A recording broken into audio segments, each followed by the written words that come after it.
Bonjour à tous, merci pour votre accueil, merci pour l'opportunité que vous nous donnez de venir présenter cette start-up. Donc, je suis Louis Maillot, le directeur technique de RDS. Et RDS est une société qui a été créée à Palo Alto et qui a eu le privilège de revenir à Strasbourg, ce qui, je pense, parle de l'attractivité du territoire de la région Grand Est. Voilà, donc RDS est une société dont l'objectif, comme vous pouvez le voir, je l'espère, sur les slides qui défilent, a pour objectif donc de faciliter le retour précoce des patients après des interventions chirurgicales. Et donc on développe ce kit qui est très simple d'utilisation, dans lequel on a tous les éléments qui permettent le suivi d'un patient à domicile pendant une période de 7 jours. Et donc, une patiente typique qui serait après une intervention chirurgicale, on voit sur les slides ici cette patiente qui s'appelle Nancy.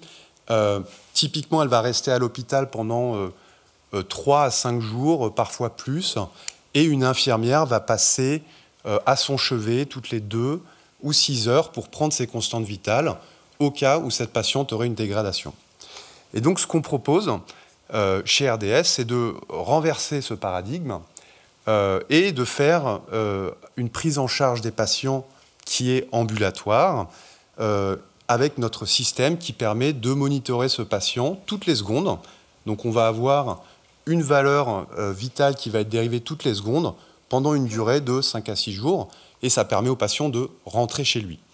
Et donc, cette solution, elle a 2 avantages très importants. Le premier, c'est qu'on va réduire les coûts hospitaliers.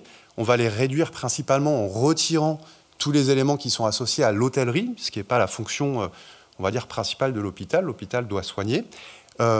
Et on va aussi réduire le taux de complications en participant ou en favorisant des prises en charge de patients qui sont par ailleurs faites dès aujourd'hui. Et donc, évidemment, Nancy n'est pas la seule patiente concernée par ce dispositif. Il y a 300 millions de chirurgies aujourd'hui dans le monde, 30 millions en Europe, 30 millions aux États-Unis, qui pourraient bénéficier de ce dispositif. Et avec un taux de complication, on va dire, qui va de 10 à 20% en fonction des chirurgies. On va considérer que 30% des patients sont à risque.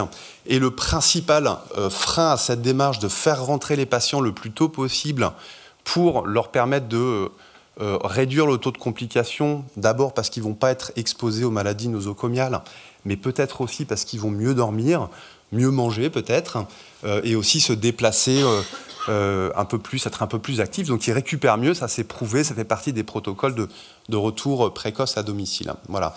Et le frein principal, un des freins principaux à cette démarche, c'est le fait qu'on puisse monitorer les patients au cas où il se passe quelque chose.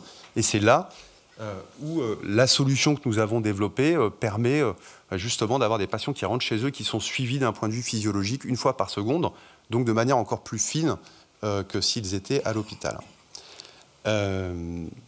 Voilà, et donc je détaille un peu cette solution. Donc j'espère que vous pouvez à distance aussi voir les illustrations que je présente. Mais donc on a cet élément qui a été designé pour être très simple à utiliser. On considère qu'une infirmière qui n'a pas nécessairement une formation très poussée va être capable de l'installer sur un patient en à peu près 5 minutes. Ça va se positionner dans le dos. Donc c'est un objet qui a quand même un condensé de technologie parce qu'on a plus de 19 familles de brevets autour de cet objet-là et sur les algorithmes également.